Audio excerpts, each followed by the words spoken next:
Carlos Alberto, veníamos hablando de las políticas públicas que se convierten en políticas clienterales y electoreras y que terminan por corromper a la sociedad o por generar grandes niveles de distorsión, para ponerlo de manera elegante. Y hay dos casos tremendos que son México y Argentina, donde lo que se busca no es el desarrollo real de la sociedad, sino la creación de un ejército de estómagos agradecidos que van a votar por el político y no les va a importar que sea un tipo corrupto, no les va a importar que sea una persona incompetente, no les va a importar que sea inmoral, lo único que van es a defender algún pequeño privilegio que van a recibir. Se daña la calidad del voto. Se daña la calidad del voto. De la exacto, democracia. exacto. Es decir, hay que ayudarlos, pero hay que buscar la manera de ayudarlos sin que pase por el control de los, sin la creación de esa cosa inmoral que es el clientelismo político, como tú estabas hablando. Sí, pero en el caso específico de Guatemala, que es lo que hoy nos interesa, Carlos Alberto,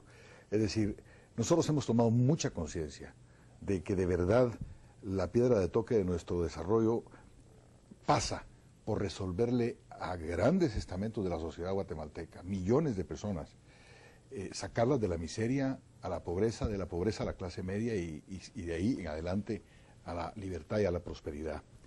China continental lo ha logrado en una generación pasar a más de 300 millones de chinos miserables a una próspera clase media. Pero los chinos están, el mensaje chino es que no solo se trata de la cuestión educativa, sino que hay algo muy importante que es la creación de un tejido empresarial capaz de absorber a esas personas.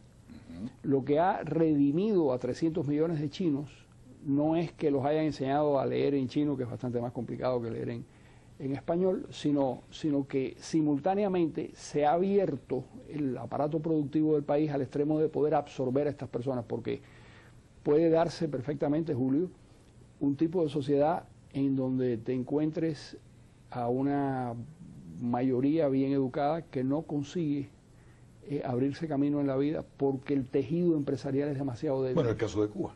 Y de todos los tenemos países físico-nucleares, todos los países médicos de excepción.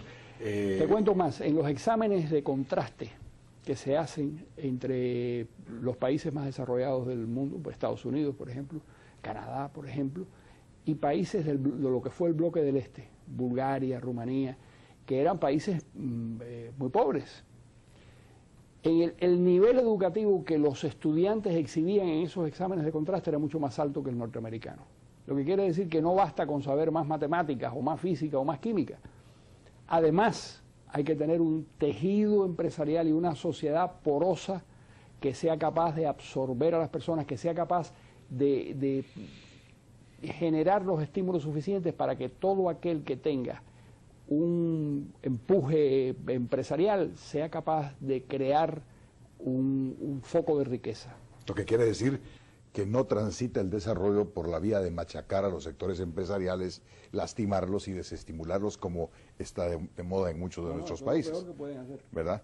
Bueno, entonces, al final del día es un balance entre subsidiariedad y estímulo a las clases empresariales y productivas. Subsidiariedad, digo, a los estamentos más rezagados de la sociedad. Y la creación de instituciones que hagan posible la generación de ese parque empresarial y de que las personas que tengan su sueño de lograr cosas y hacer cosas puedan hacerlo.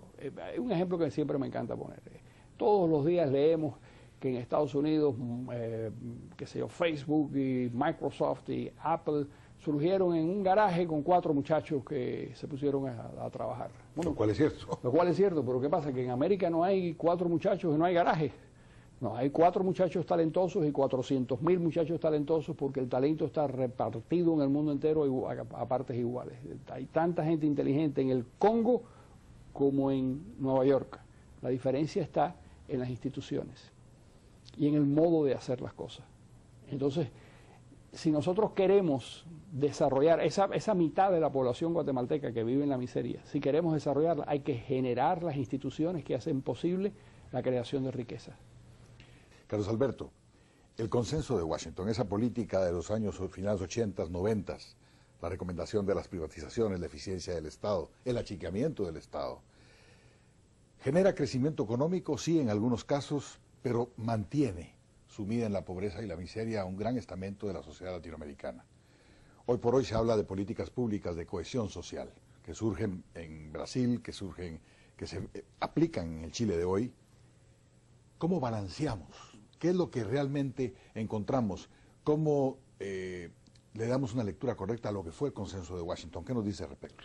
El consenso de Washington fueron 11 medidas propuestas por un economista, Wilson, después de consultar con los organismos financieros internacionales más importantes, y llegó a la conclusión de que estas eran las medidas. Y eso no de ninguna manera excluye la posibilidad del gasto social. Lo que ellos dicen, y además me parece que es razonable, es que el gasto social no puede ahogar el crecimiento del país, porque ahí es donde todos se perjudican, y los que más se perjudican son los pobres. Si una sociedad gasta más de lo que ingresa y de lo que genera, pues por supuesto que la única posibilidad que tiene de hacer eso es endeudarse hasta el colapso y funcionar muy mal. Tiene que haber un balance. Lo que hace el consenso de Washington y la mayor parte de las medidas del consenso de Washington a mí me parece que son razonables, como se vio en Chile, como se ha visto en Perú, como se ha visto en Brasil. Lo que hace es establecer cuáles son las políticas públicas y cuáles son las medidas de gobierno que de alguna manera propenden al crecimiento económico con el objeto de disminuir la pobreza, y eso lo logran perfectamente bien. Ahora hay que buscar ese balance, porque efectivamente hay que continuar ayudando sobre todo a esas masas enormes que tienen una situación muy grave y que tienen que empezar por alimentarse y tienen que empezar por cuidarse de las enfermedades, y luego hablamos del resto de las cosas, porque si están enfermos y desnutridos es una broma hablar de progreso económico.